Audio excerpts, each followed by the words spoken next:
to find a new internet connection. Absolutely outrageous.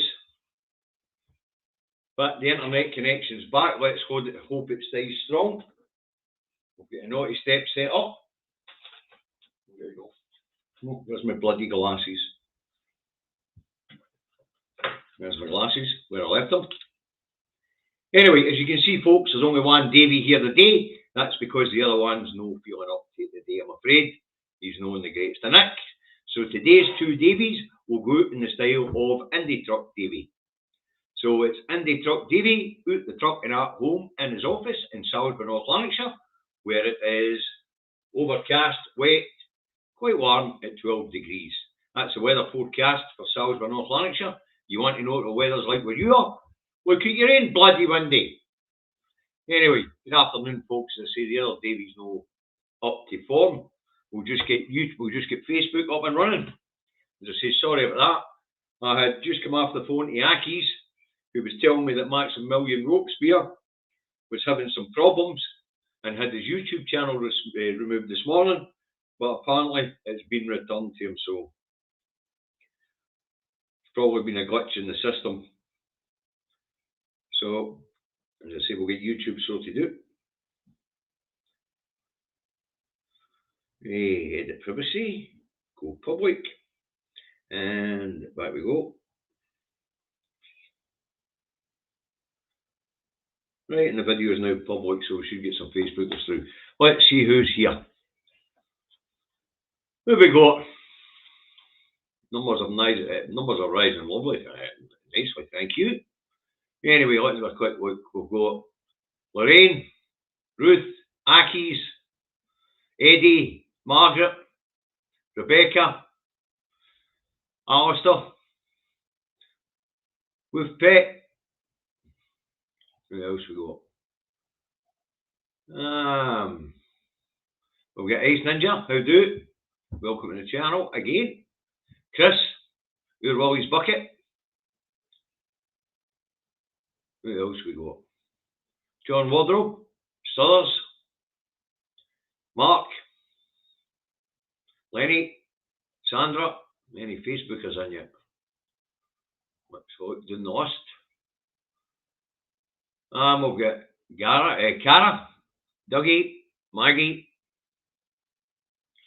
Hi Jane. Hi Neil. Right, that's up our 100 mark, so let's get this broadcast underway. What we got for you today? Aye, this story's a cracker. How the MSM spun this one is brilliant, but we'll give you the source, we'll give you the gist of the story, right? As you know, we start off with Scotland stories. Right, rent control sees buy-to-let property sales drop by 12% in Scotland in the year 2022-2023, and that's 2% higher than what it was in the year 2020-2021, right? Now, this has been blamed on rent controls, right? Now, the controls were introduced by First Minister Nicola Sturgeon, and it would appear they're working. Now, the mainstream media are spinning this as a bad news story. Investors flee property market. Rubbish. It's a good news story, and it means the rent controls are doing exactly what they were meant to do. And that was to take more properties out of the buy-to-let market and make them available for homes for life, if you like. Now, of course, there is people who need to rent. But the upside to this is with these rent controls, we're seeing existing landlords with property portfolios putting them up for sale. And that gives local authorities and central government a chance to get and buy these properties and bring them back under local authority control or central government control. Now, why is that a good news story? Well, because as we know, social housing, more than private rents, allows the economy to flourish and it allows social mobility. When your local authorities get plenty of housing stock, then if there's an economic need in that area for people to move to that area, then they can leave areas where the economy is not doing so well and move to the areas where they're required. That's no as easily done in the private rental sector, and it's not as easily done if you're having to sell a property. One of the millstones put round the neck of the UK economy was by Margaret Thatcher back in the 80s with a right to buy. The councils could sell you your council house, but they weren't given the legal authority to rebuild and restock. So we've seen a loss of social housing, and that put a cap on social mobility. Why did it put a cap on social mobility? Because people were tied to their mortgages, they were tied to their houses. You can't move quickly in these circumstances unless you own the property outright. You're tied to that property. So, although the media are saying 12 investors flee the housing market in Scotland, good. We don't want people investing in the housing market in Scotland. We want people buying houses to live in. We want people renting houses that can be for local authorities, so that if there's a different authority area offers them a job for improvement, or because there's an economic need in that area, then people can quickly move from one secured accommodation to another secured accommodation. It puts a lot more flexibility back into the economy. So taking private landlords out isn't always a good idea, because there are good private landlords out there, but social housing is more important for an economy.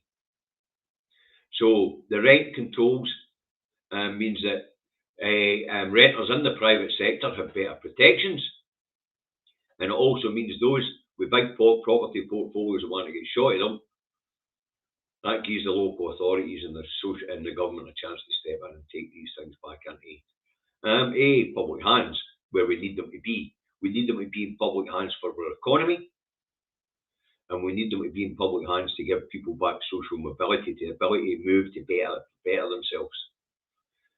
If you're in Glasgow and a secure social housing, and a job comes up in Aberdeen which is going to improve your life prospects and your family's life prospects, if both authorities have got good social housing available, then it's an easy move. Simple as that. Okay. Right, let's move on. Number 2 we want to talk about is that the SNP bring forward an amendment to the King's Speech to force a vote on the UK's position on the ongoing genocide in Gaza.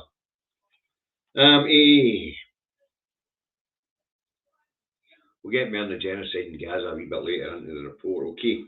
But Sir Keir Starmer is whipping his MPs to vote against a ceasefire in Gaza, and he's using Scotland as his excuse,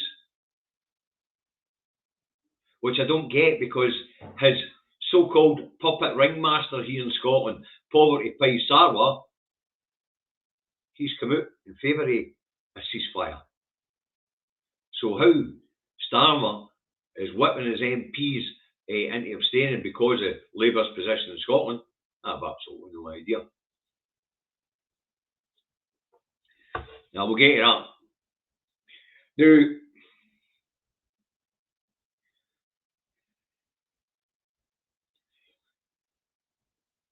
the SNP have done the right thing here, folks.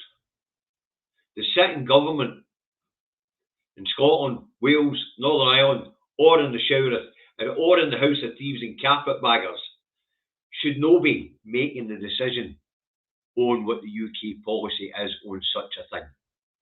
This should be put before the floor of the Parliament, and people should have a free vote. They should be allowed to vote on their conscience in this one. Now, as I say, Sir Keir Starmer, he's whipping his Labour MPs to abstain. The Tories will vote against, the motion will fail, and the blood will keep flowing in the Gaza Strip. Now, I think Wales and Scotland, because the Welsh have already a vote, the Welsh Senate's already voted for a ceasefire, and it's been put in front of the Scottish Parliament this week, I believe. The Scottish and Welsh governments will be on the right side of history in this one. And I mean that sincerely. That shower of shite in the House of Thieves and carpetbaggers will be shown to have been on the wrong side of history. Unfortunately, we'll not be around, or I'll not be around to read it when historians look back in this period of time. But I'll tell you what, when they look back in this period of time, this era will be called the era of enshitment, where human beings' brains get fried with too much bloody media and distraction, where innovation went backwards and evolution has stalled. And a lot of that can be placed right at the door of governments and the mainstream media, whose sole job it seems to be to promote propaganda and divert our attention from the real important things in life. So as I say, the Welsh and Scottish governments will be seen to have been on the right side of history in this one, as will the Southern Irish government. But as I say, by the time historians look back at this period in time, most of us will have shuffled after this mortal coil. Because we're living through the time of enshitment. That woman, that's for your Ministry of Government, by the way. Right, so basically, as I say, as an amendment to the King's speech, the SNP have brought forward a vote on a ceasefire in Gaza. We're going to see the worms doing that road, the rigolo and the fucking hooks here. We're going to see some absolutely disgusting behaviour from the Labour Party and the Conservative Party, and probably the Lib Dems as well. They're fence sitters naturally. I know the Greens are already out for a ceasefire. But when we look at the situation, the ongoing situation, it's funny that the West is starting to withdraw from the Ukraine thing and they're looking for a settlement there. But the West is baying for blood in Gaza. Absolutely mental. We'll get the reshuffle in the later part of the video, folks. Okay. Right, Scottish Parliament to vote on an ecocide bill, which could see major polluters jailed for up to 20 years for serious damage to the environment. The bill has been proposed by Labour MSP Monica Lennon, who I have to say seems to be one of the very few people in the branch office up here that actually has a bit of ken about her.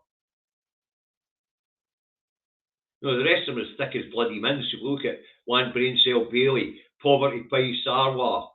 There's no brains amongst them. But Lennon's brought forward some really good stuff like free sanitary products for women and girls in public buildings. No, this Lennon seems to be in the wrong party actually at this point in time. She should probably be in either the Greens or the SNP, a left-to-centre party.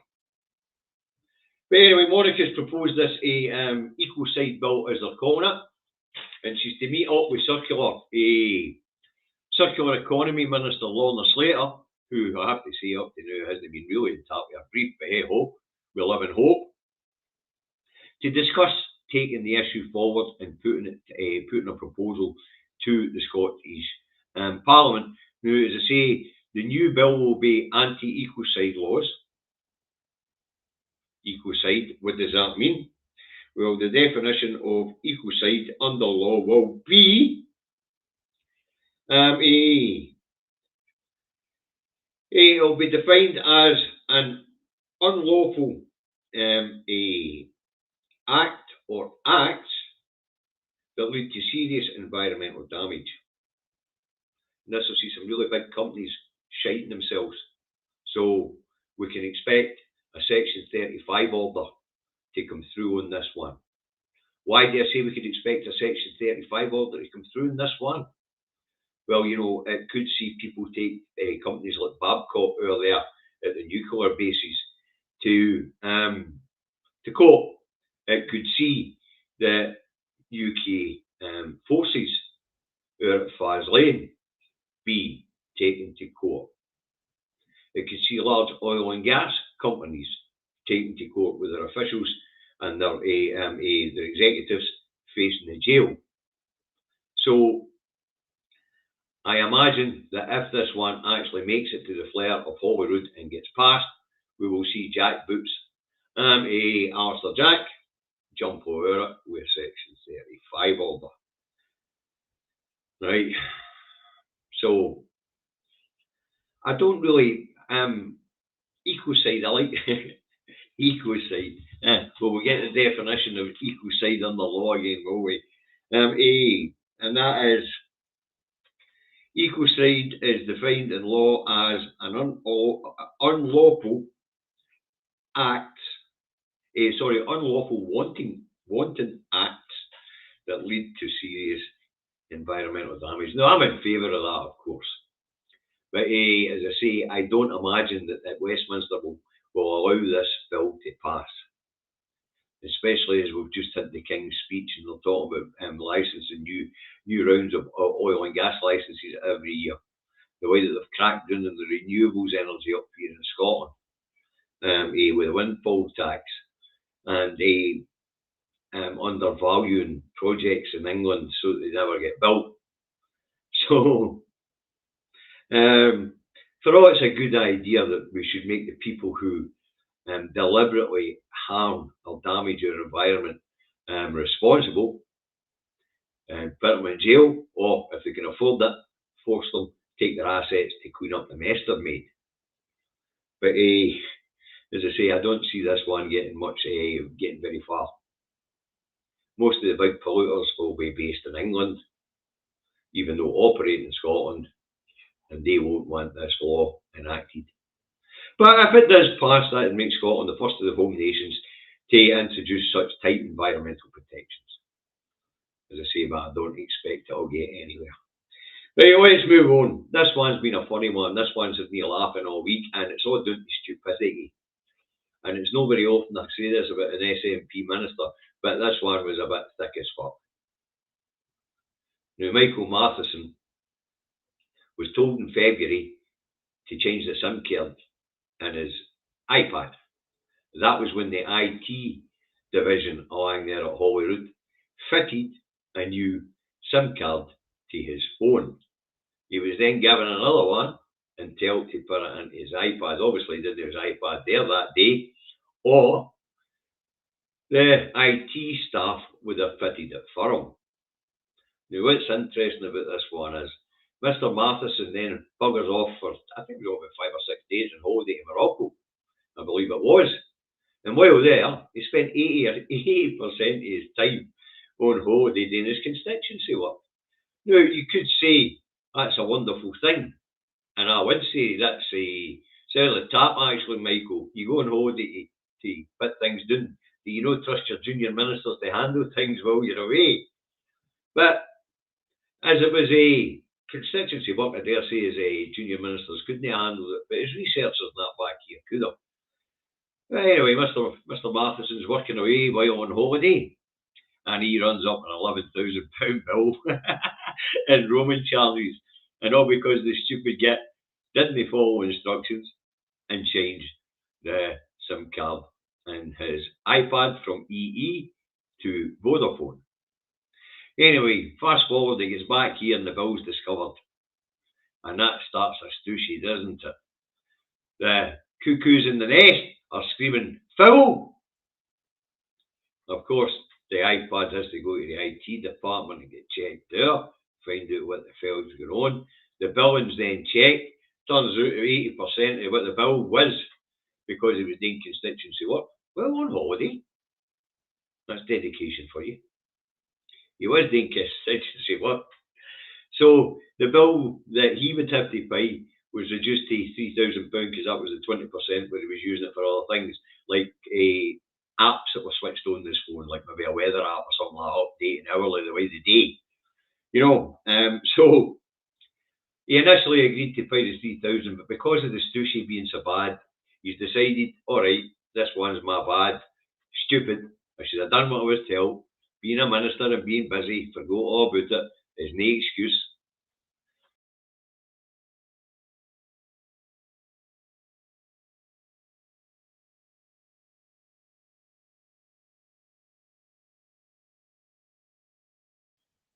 Sorry about that, folks. It would appear that my internet troubles are not all gone, but at least you're still there. Now, as I say, Michael Matheson has decided that he's going to stomp up the 11 grand himself. But when you get right down to it, I was pissing myself laughing, folks, because you know, like, come on, that's what I do. I just laugh at this sort of stuff. And so, when you get right down to it, Michael, well done, son. Your age stupidity, or sorry, being a busy minister just cost you £11,000. Anyway, the cuckoos and the rest are all calling, I wonder what he was watching, I wonder what he's watching. But see, the iPad's been in to get checked by the IT department. So I dare say if there was anything dodgy in his browser history, this being Scotland, it'd been leaked to all the press by now.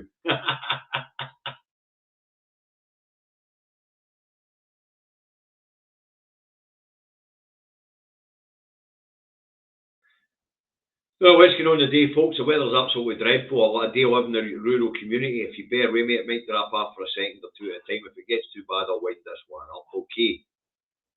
But I'm going to soldier on for the time being. So, Matheson, Michael's had to pick. He's having to cough up. Oops. Oh dear. Silly boy. Won't do that again, will he? That's a big chunk out of his 67 or 70,000 pound wage. silly boy. And we'll call it stupidity when we see it, and we see a lot of it. We watch the House of Thieves and carpetbaggers regularly. In fact, Daily Blase is brilliant at it. Absolutely brilliant. Another wee channel out there I'd like to mention is Reagan Elite's channel. It's quite new. It's not got it's not got a ton of subscribers, but I have to say the laddie puts out some really interesting stuff. It did cut off for a split second, Stephen. I'm sorry, but I live in the rural community, as you know, and the weather's lousy. Hey, okay, let's move on to the next one. The stoosh here, the WhatsApp messages continues and spills over into First Minister's questions with both Tory and Labour egged on by shrill mainstream media and the corrupt propaganda machine, which is the BBC. And they're trying to smack it into the First Minister over WhatsApp messages. First Minister's having none of it, and as usual, and as has been the case for the last two First Ministers before him, just smites them, flashes them away, scalps their bahookies and sends them to the naughty step over there, till next week. So, as I say, the stoosh of these WhatsApp messages continues. But I'm looking forward to seeing the Scottish ministers appear in front of the Scottish inquiry and the UK inquiry, where we get to see the difference in professionalism. I mean, we've seen the WhatsApp messages down that road, calling each other cunts and useless and fuck pigs, and sorry for my language, folks, this is a reflection of the language which was in those WhatsApp messages. Senior civil servants telling us in WhatsApp messages why Boris Johnson is such a no-user. We find out that there was no COVID strategy down that road, and that nobody did Scooby what's going on. So I'm looking forward to the Scottish Government's testimonies to see the difference in professionalism between the two governments. We've already heard Miss Sturgeon tell the press, WhatsApp messages, we didn't conduct a COVID response on WhatsApp. We used official channels, Teams, Zoom, email. The WhatsApp messages are all going to be what you having for tea tonight and that sort of thing, more likely, you know. So I'm really looking forward to it. I am. It should be a scream. Especially when Nicola takes to the stand down that road. She'll rip them on, you arsehole. Nicola takes no prisoners. Right, let's move on.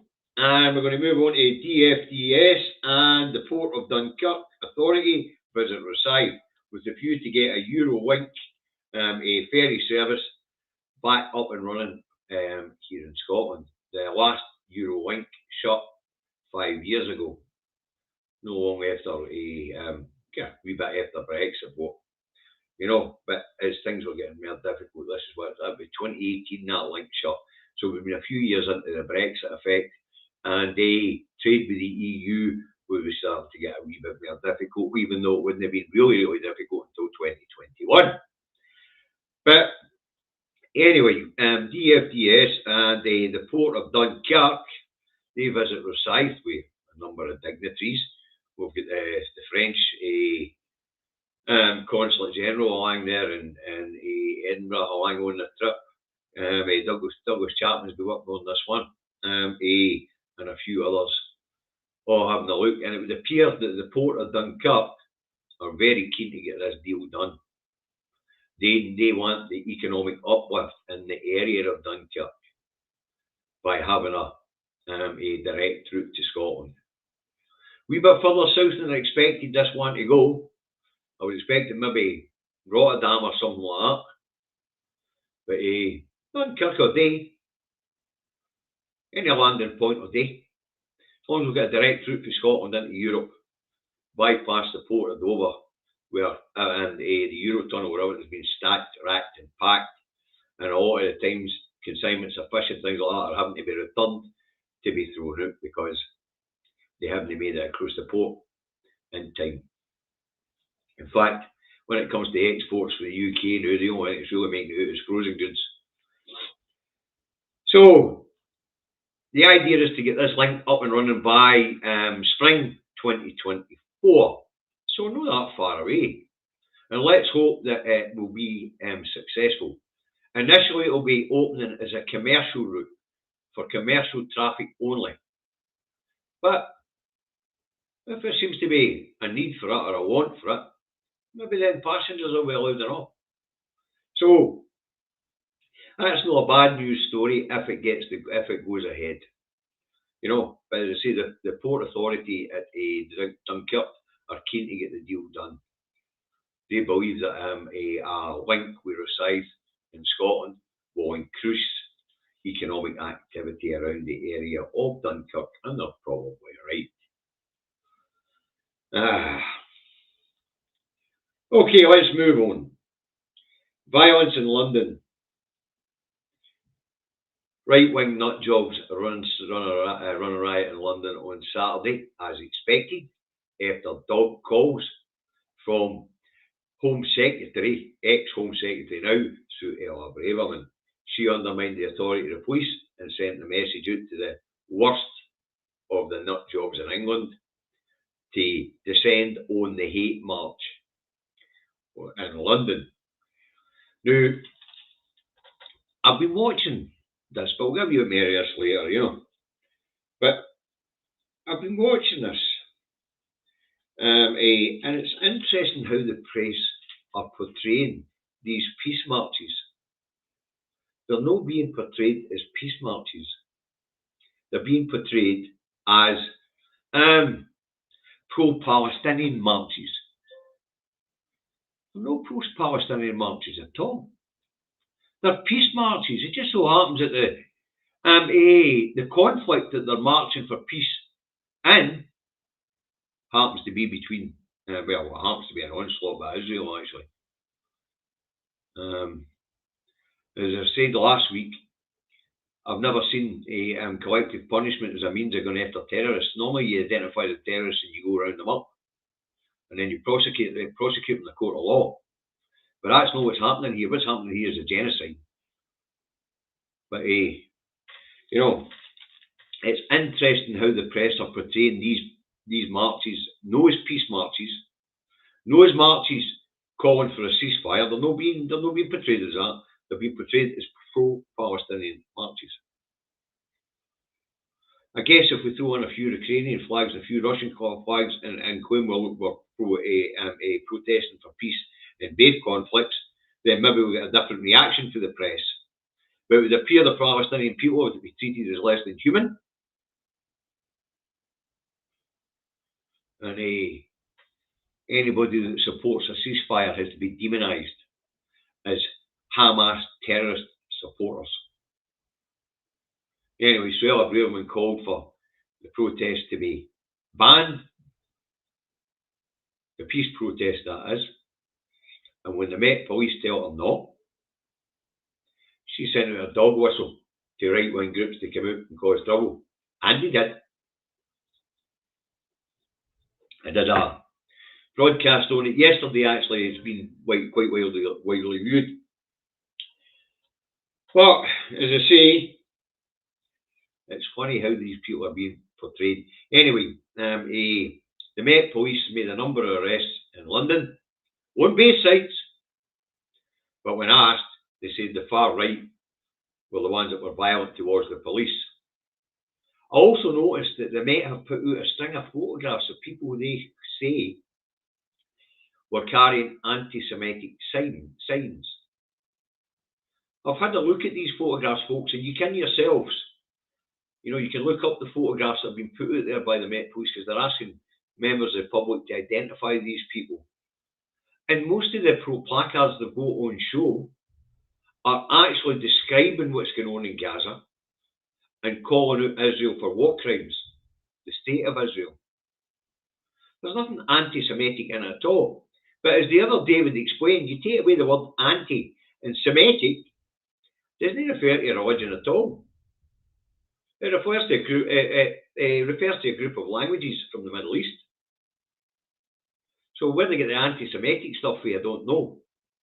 But what we do know is that these marches are no anti-Semitic, and a lot of the placards there clearly were anti-Semitic. They're no. They're just describing what the state of Israel is doing in Gaza at this time. We've bit more of that shortly.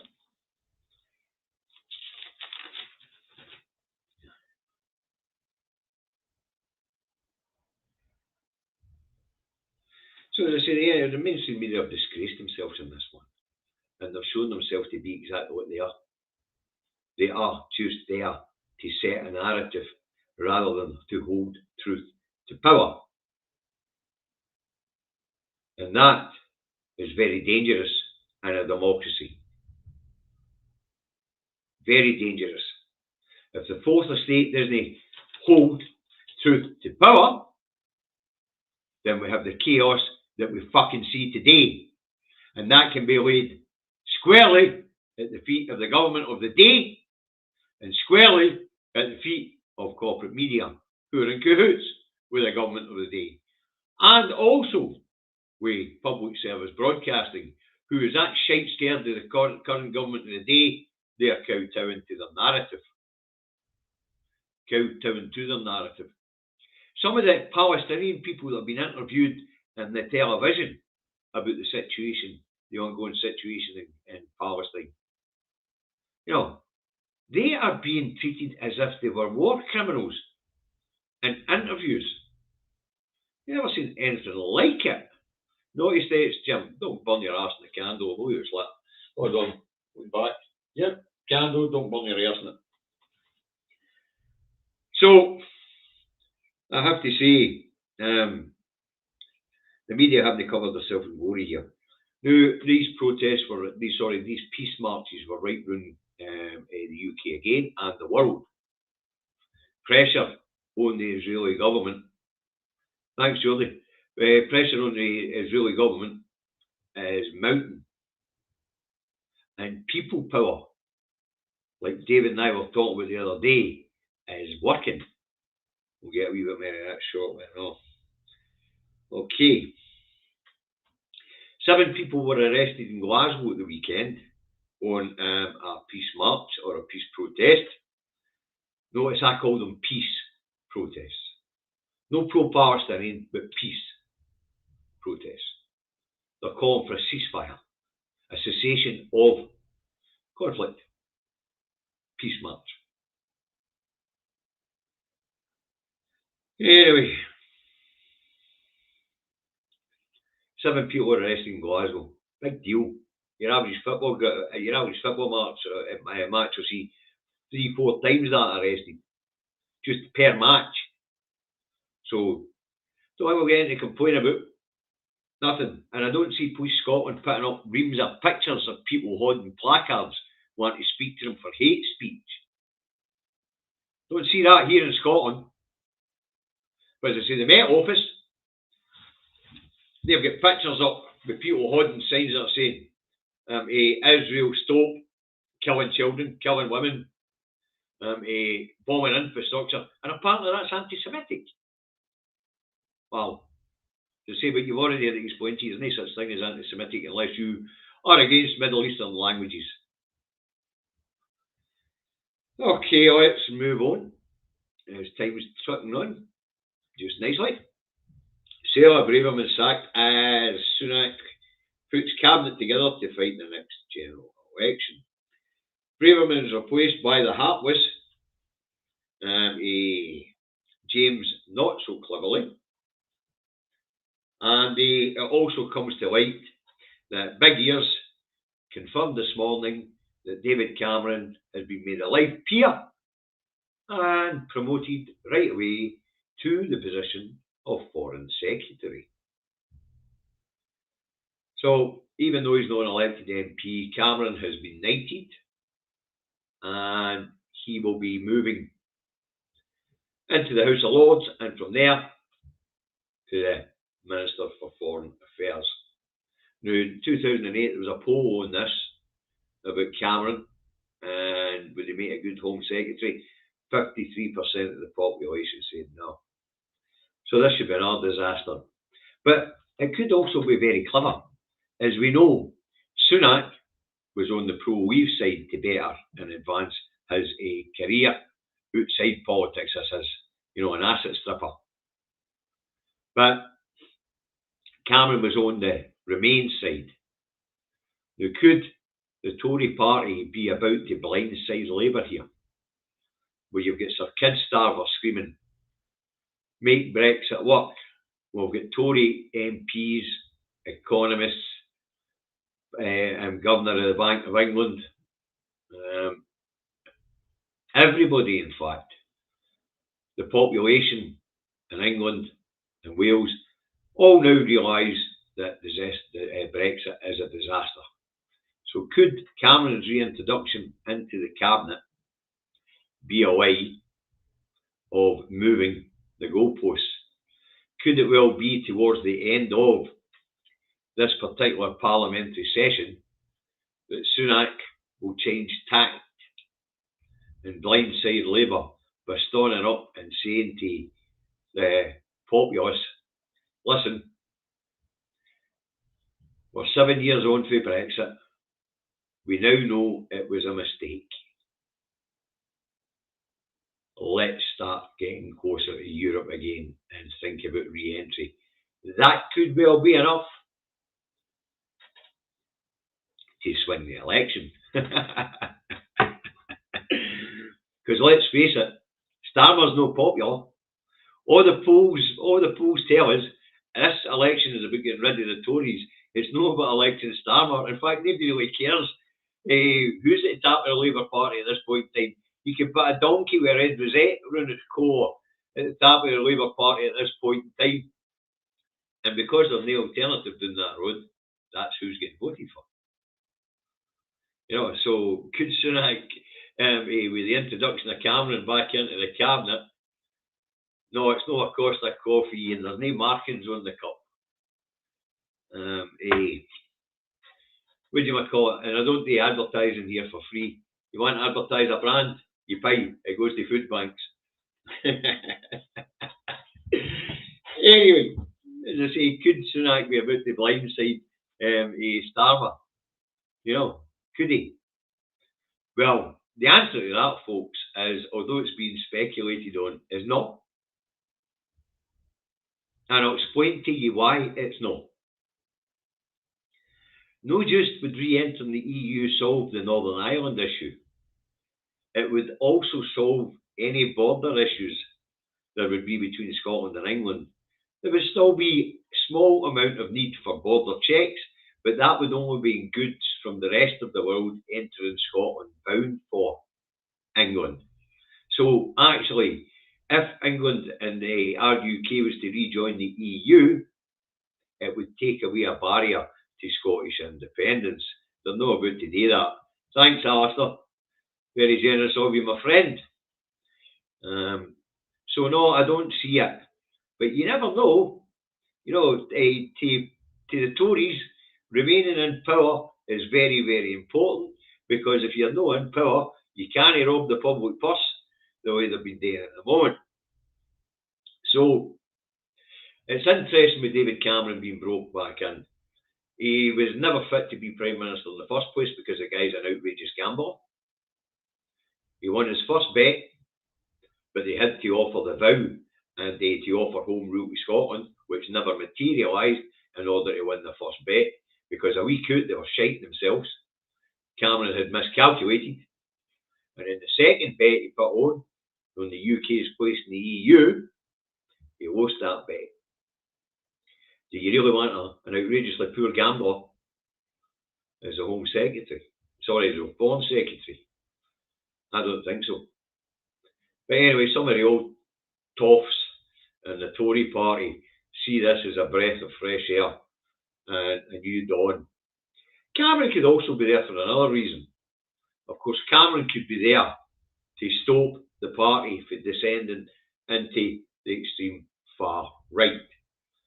Because as we know, Braverman was looking to get sacked. She's looking to get sacked so she can snipe to the sidelines at Sunak. Sunak will now surround himself with people who he thinks will be on his side and who can deal with him. And that could quell the right in the Tory party. We could start to see a shift in the polls again, because Starmer's a no user. And he's also a dictator. We've seen that the way he's run by-elections. It's his man or name, it's his way or no way. The way he's putting placemen in place all of the Labour Party. We've seen the way that he's no allowing any discussion between the constituency Labour Party, Labour Party constituencies and the central office over the situation in Gaza. And we've also seen him remove politicians who disagree with him on Gaza. Thanks, Eddie. Thanks very much. Per character lifting some weight, saying keep it up. Thank you. So, no, I don't see Cameron's return as being the Tory party as being speculated in some quarters about to blindside Labour on the EU issue. I think it's Mary Davies having somebody there that the Tory party can pallet to try and head off Braverman's attempt to hijack the Tory party and move it even further to the right.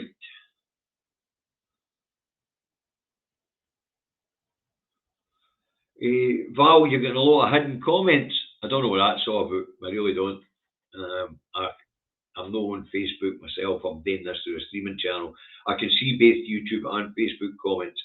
David Canny, I can. Or I don't know if David could actually. But anyway, so the reshuffle goes on. Stephen Baker, our banker's about to get Baker's about to get a new position and all. I think he's about to, in fact, he's just taken out at DEFRA. Another right-wing nutter. Kofi's just been booted out of office.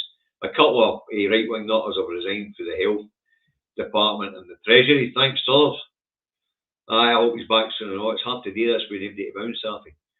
I forgot how difficult it was doing this day in, day out on my own. It does go a wee bit easier when you get somebody. Bounce off Stephen, you're late. Naughty step, don't burn your arse in the candle. So, this isn't to move the position on Europe. This is to try and head Braverman off at the pass. That's how I see it. Right, let's move on. This one had the hairs in the back of my neck stood up at the weekend, folks. I have to say. And that is Israeli Agricultural Minister Avi Dichter says Israel now rolling out Nakba 2023 in the Gaza Strip. Mr. Dichter made the comments on Israel TV. Mr. Dichter, who was formerly head of the Israeli Secret Police, said the IDF is rolling out Nakba 2023. Now, the first Nakba was in 1948, where 800,000 Palestinians were forcibly removed from the lands, allegedly by Zionists. I'm not old enough to know who was involved in the Israeli state back then. But anyway, now in Israel, it's illegal to celebrate the 1948 Nakba, and it's never spoken about publicly, but it's always spoken about privately and celebrated privately. And the forcible removal of people from their lands in the Palestinian territories didn't stop in 1948. It's carried on. Carried on in the West Bank. We're getting genocide and forced clearances in Gaza at the moment. But as I say, the Agriculture Minister Avi Dichter has said that Nakba 2023 is underway, and it exposes the fact that Israel intends to take out everything in North Gaza and annex it. Clearly contravenes international law, and they're no hiding their crimes anywhere. They're no. Now,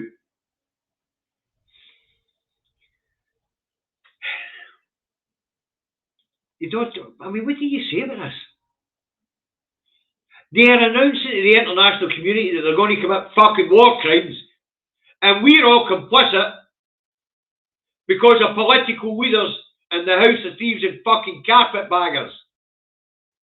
Fortunately, here in Scotland and in Wales, we have First Ministers who are saying quite clearly, knowing the name of our peoples and knowing our names, but it won't matter, because history will show that the shower of shite in the House of Thieves and carpetbaggers have made us all complicit in genocide. But to hear it from the Israeli Agriculture Minister on the television telling the people of Israel that Nakba 2023 is underway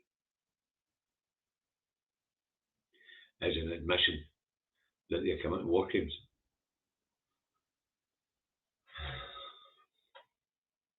And we have that shower of shite in the road saying that.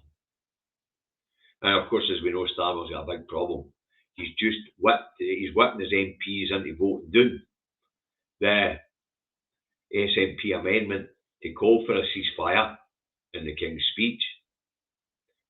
And he's putting it squarely on the people of Scotland. They're saying he can't rock the boat for voting against it. No voting for it. Remember this, he doesn't want to rock the boat by voting against it.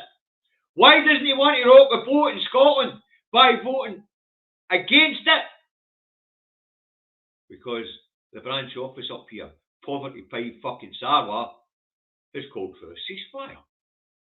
So Starmer's answer is to whip his MPs to abstain, knowing that the Tories and probably the Lib Dems will vote it down.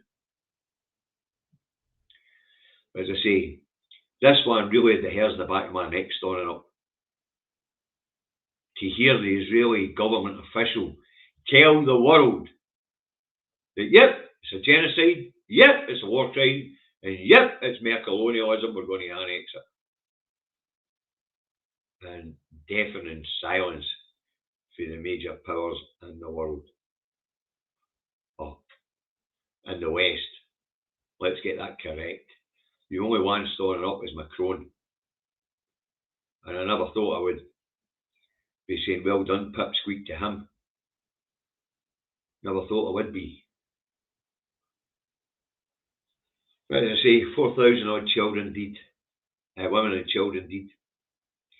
I looked the figures up this morning, officially 11,000 so far. 30 babies are at risk because there's no power at the biggest hospital, which is being shelled at the moment. That's a war crime. committing conflict, actually carrying out conflict through and about the hospitals, a war crime. We've got 30 babies, apparently 7 have already died. 30 are about to die unless they can get them out into Israel because they can't run the incubators here. In Gaza.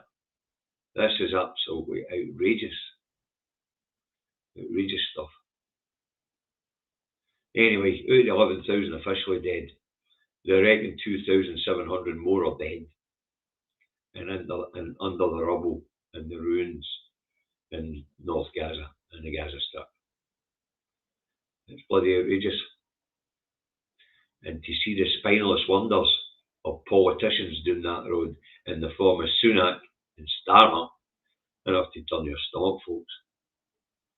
Fortunately, as I say, Mark Drakeford in Wales and Humza here in Scotland have made it clear, knowing our names. But as I say, history won't be shown what the First Ministers of Scotland and Wales and the people of Scotland and Wales have said. No, it'll just look at what the House of Thieves and Carpetbaggers did. Right. Let's move on. This one tells you that the Israeli people, the Israeli government and the IDF, the Israeli Defence Force, really don't give a shit. Let's move back to the day where Hamas allegedly broke through the wire, ran savvy for 7 hours, killed 1,400 people, and took 200 into custody. Kidnapped 200 of them and are holding them hostage. 212, I think it was. This is an interesting story because on one of the border towns, settlements, there was a music festival going on, the Supernova Music Festival, and it was reported that Hamas went in there and killed hundreds of kids at that festival. Well, it came to light it wasn't just Hamas. When the Israeli Defence Force eventually did go into operation, they flew over the Supernova Music Festival with an order to shoot to kill anything that moved. Anything that moved. And they laid down a wiener fire. Anything that moved was killed. Anything. And they, as it turned out, and amongst that, anything that moved was killed. Was a shitload of Israeli kids killed by the Israeli Defence Force. Because apparently there was that many people fleeing that they couldn't distinguish between friend and foe. So the IDF had orders just to wipe everything out, including Israeli children and Israeli citizens. So out of that 1,400 people that we were told are dead due to Hamas, I wonder how many people. I'll get you that one, Davey boy. Hey, that's hey, lovely. I don't know whether that be true or not. Anyway, I wonder how many of the kids that died at the hands of their own people. Was it really 1,400 people that were killed by Hamas? Or was a fair few of them killed by the inactions or the actions of the Israeli government? This whole thing stinks more and more and more to see it. So it does. Hamas, as we know, was funded by the Israeli government because they wanted to prevent a two-state solution. If you had a government in the south that was different from the government in the north, then you couldn't negotiate. Oh, they got better around the table. But that was the point. And it looks as if this whole carry on and the genocide we're watching now has been staged. It's been deliberately staged. 11,000 lives in, and nobody's asking the right questions. And everybody's going, look over there, a squirrel. As women and children get slaughtered. But to have it then come out that the Israeli Defence Force, who went to the area where this kids' fucking music festival was, had an order to shoot to kill anything that moved. And did, apparently. So how many of the kids that were at that festival were killed by their own people? Huh? Questions got to be asked. Questions got to be asked. Anyway, there's video footage out there, it'll not be hard to find. And it shows these Apache helicopters just taking out anything that moved. Anything. Oof. Right, folks. That was a bit of a drag. That was a bit of a wee while since I've done an indie truck Davy. Since David went on holiday, I think. It's a bit harder doing an hour show when you're doing it yourself. Yep, I can see your comments there. And I'm being told that John Burgess was arrested at the weekend. Antisocial behaviour in London. I don't know that. Mr. McGuinness. Somebody obviously knows John, so let's put it up. Mr. McGuinness. Davy boy. I just heard that John Dunn Burgess got arrested at King's Cross train station at the weekend for antisocial behaviour. Well, I wouldn't put it past him. He did have some extreme views. But I'd need to see a verification of that one. Anyway, folks, I hope you found it interesting. I hope you found it informative. If we get to the round-up, I want to thank everybody who made a donation by the bank account, or by super chat or super sticker today. Now, listen, if you like what it is that me and David do, or you like what it is I do when I come on and do my shows, then please hit the like button on YouTube, subscribe, hit the like button on Facebook. You're already there, but share for Facebook and share for YouTube if you like what we do, and put it out across the social media. But especially, even if you're on Facebook and don't normally do YouTube, jump onto YouTube, put in the Two Davies YouTube channel, find it, find the program, find this program, hit the like button, because it all helps the algorithm. And the more we get in the algorithm, the more advertising revenue we get, the more we get to give to food banks. Okay, but thanks very much, folks. As I say, if you like your day, like, share, subscribe, and help us make a difference in our communities, in your community. Okay, thanks very much. And we'll see you on Thursday, hopefully with the other David with me, to make it a wee bit easier going. But thanks, folks. And good viewing figures. We're up at 226 between the two platforms. That's quite good. Thanks again, folks. Have a nice day.